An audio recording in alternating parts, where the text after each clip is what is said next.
ওই আমি হইলাম এই সার্কুলার অফিসের সার্কুলার ম্যান। দেশে যত সরকারি চাকরির সার্কুলার হয় সব আমিই দেই। আল্লাহর রহমতে দেশে শিক্ষিত বেকারের বাম্পার ফলন, তাই ইনকামও মাশাআল্লাহ। এই ধরো লোক লাগবো একজন, সার্কুলার দিলে আবেদন পরে লাখ লাখ। এখন একজনের কাছ থেকেই তো আবেদন ফি 150 নেই, তাইলে লাখ লাখ বেকারের কাছ থেকে কি পরিমাণ মারি। ও মারি থেকে মনে পড়লো, গার্লফ্রেন্ড আমার কাছে একটা ডুপ্লেক্স বাড়ি চাইছে, টাকার ব্যবস্থা করুন লাগবো। যাই একটা সার্কুলার দেই।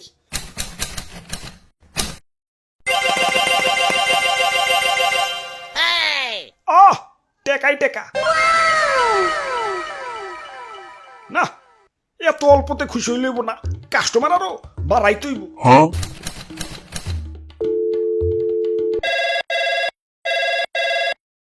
হ্যালো শিক্ষা বোর্ড, তোমরা প্রোডাকশন এত দুর্বল কে?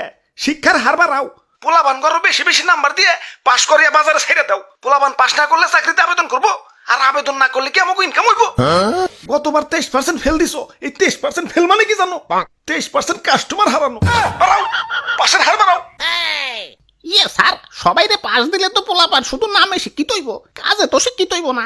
কাজে তো শিক্ষিত বানান যাব না, নামে শিক্ষিত বানাই তৈব। কাজে শিক্ষিত হইলে তো ওরা ব্যবসা বাণিজ্য করে বড় বড় মিল ফ্যাক্টরি খেলা করে ফেলাইবো। পরে ওরা নিজেরা তো জব অ্যাপ্লাই করবোই না, অন্যদের অ্যাপ্লাই করতে দিব না, নিজেরাই চাকরিতে নিয়ে নিব। তুমি দেখতাছি মি আমার ব্যবসা বন্ধ করবার খারাইছো। তোমার শিক্ষা বোর্ডে ভয় চেকারায় পোলাপান গো এমন ভাবে শিক্ষিত বানাই তৈব যাতে ওরা সরকারি চাকরির আবেদনের যোগ্যতা ছাড়া আর কোনো কিছুর যোগ্যতা না থাকে। আমাদের এমন এমন গোল্ডেন কাস্টমার দরকার যারা কিনা 30-32 বছর বয়স পর্যন্ত নিরলস ভাবে জব অ্যাপ্লাই করে আমাদের উন্নয়ন ঘটাবে। স্যার, এমন গোল্ডেন কাস্টমার পাওয়া কি এত সম্ভব? সম্ভব, শুধু সরকারি চাকরির ব্র্যান্ড ভ্যালু বাড়াই তৈব।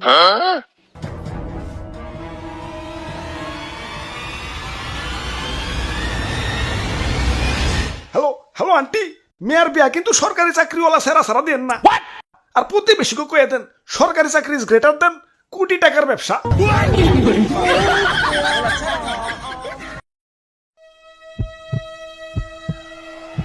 আল্লাহ, যা করবার লাগছি সবই কইলাম বাদ দইয়ে। তুমি দেখো বেশি দুঃখ যাতে না পাই।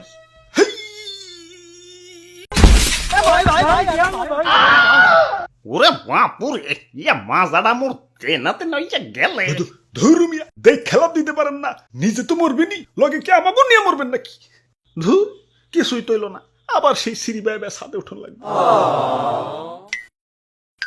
ওরে বাপুরে, ইয়া তুমি মরতে চাও কেন? আরে দাদু মরবার চাও মুকেলা, মরবার না পঙ্গু এবার চাই। পঙ্গু কাকা কেন কেন? আর দুঃখের কথা কি কমু, 2000 সালে বিয়ে পাশ করছি। এখন পাস যখন করছি চাকরি করা তো বাধ্যতামূলক, নইলে পাড়া প্রতিবেশী আর আত্মীয় স্বজন তো আছেই সিসি করার লাগে। তাই তখন শুরু করে এখন পর্যন্ত সরকারি চাকরিতে যতগুলা সার্কুলার দিছে সবগুলাতেই অ্যাপ্লাই করছি। এখন অ্যাপ্লাইয়ের যে খরচ বুঝোই তো, অ্যাপ্লাই প্রতি 150-200 টাকা। এখন অ্যাপ্লাইয়ের খরচ না হয় বাদ দিলাম, মাগার এই চাকরির পরীক্ষা গিলা যে হয় সিট পরে কোনে জানো, বাড়ি থেকে 1-150 কিলো দূরে। এই 150 কিলো যাইতে ভাড়া লাগে না, আর সারাদিনের খাওয়ানোর খরচটা আছে। বাপের হোটেলটা দেউলিয়া বানিয়ে হলাইছি জব অ্যাপ্লাই করতে করতে। যোগ্যা চাকরি যখন দরকার অ্যাপ্লাই তো চালিয়ে যাওনি লাগবো। এখন অ্যাপ্লাই যে করবো পকেটে তো টেয়া নাই, আর বাপেরও তো আগেই দেউলিয়া বানাইছি। আর হাওলাত যে করবো এই বেকারে হাওলাত দেবো কেঠায়, তাই ভাবছি ভিক্ষা করবো। মাগার আমার এই সুস্থ সবল শরীর দেখে কেউ আর ভিক্ষা দিবার চায় না, তাই এই ছাদ থেকে লাভ দিলাম। পঙ্গু পঙ্গু হইলে তার কেউ ভিক্ষা দিবার মানা করবার পারবো না। চাকরির আবেদন তো চালিয়ে যাওয়ান লাগবো। জীবিকা নির্বাহের জন্য চাকরি আর কতটা দরকার, সরকারি চাকরির আবেদনের টাকা জোগানোর জন্য একটা চাকরি আরো বেশি দরকার।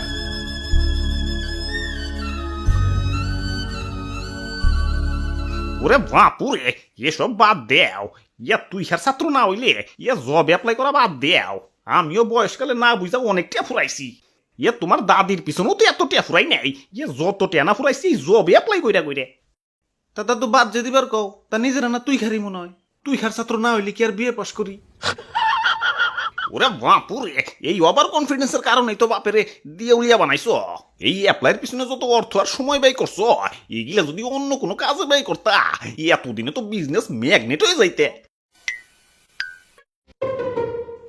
ঠিক কইছো দাদু, আর আমি যে কয়টা ফুরাইছি সেই টাকা দিয়ে আইফোন কিনা পারতাম। ওই আইফোন দিয়ে যদি টিকটকও করতাম এতদিনে সেলিব্রিটি ওই প্রিন্স কার সেলুন খোলা পারতাম।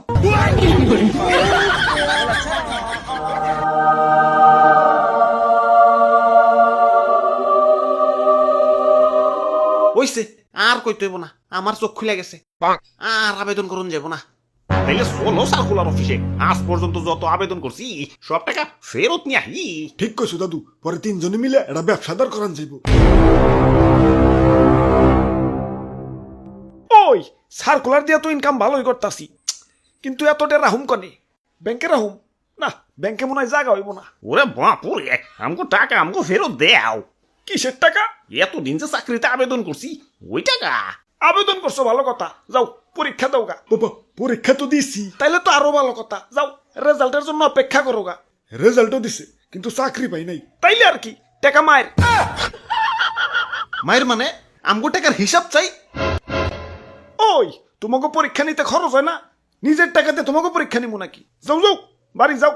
আব্বে হালায় 5 টাকার প্রশ্ন আর 10 টাকার খাতা দিয়ে লাখ লাখ বেকার গোকাস থেকে কোটি কোটি টাকা হাতে নিতেছ, আবার কম পরীক্ষা নিতে খরচ হয় না। আবার সিস্টেম করছো টেলিঠক ছাড়া আবেদন ফিদাও যাবো না। ভালোই ব্যবসা খুলা বসছো, সার্কুলার দিয়েও টাকা কামাও, আবার সিম বেচাও টাকা কামাও। আস্তে কও আস্তে কও, ব্যবসার গোমর কি ফাঁস করে দিবা নাকি? চাকরির আবেদন ফ্রি করো, নইলে আমাকে মতো যারা রেগুলার কাস্টমার মানে যারা বারবার আবেদন করে তাদেরও তো একটু ডিসকাউন্ট দাও।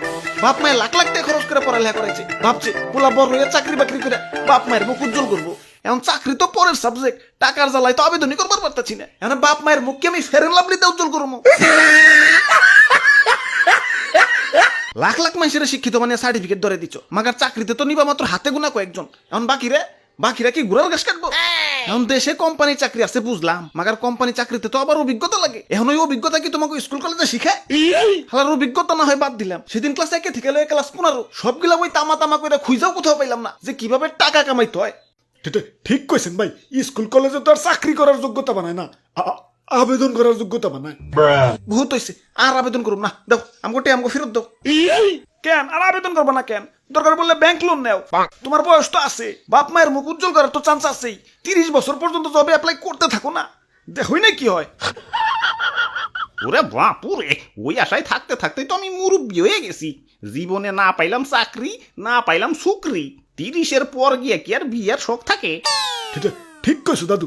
ওই তোমাকে আবুল তাবুল কথা শোনার আমার টাইম নাই, তোমরা যাও, আমার বহুত কাম আছে। আমার আবার চাকরির আবেদনের বয়স বাড়িয়ে আমার ডেট ওভার কাস্টমার আবার বেকান্ত হইব।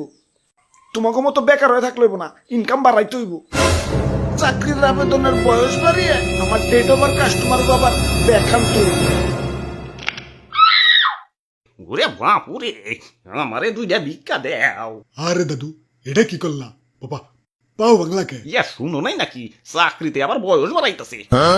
কথা না কইয়া ইয়া ভিক্ষা দেও, আমার আবার আবেদন করুন লাগবো।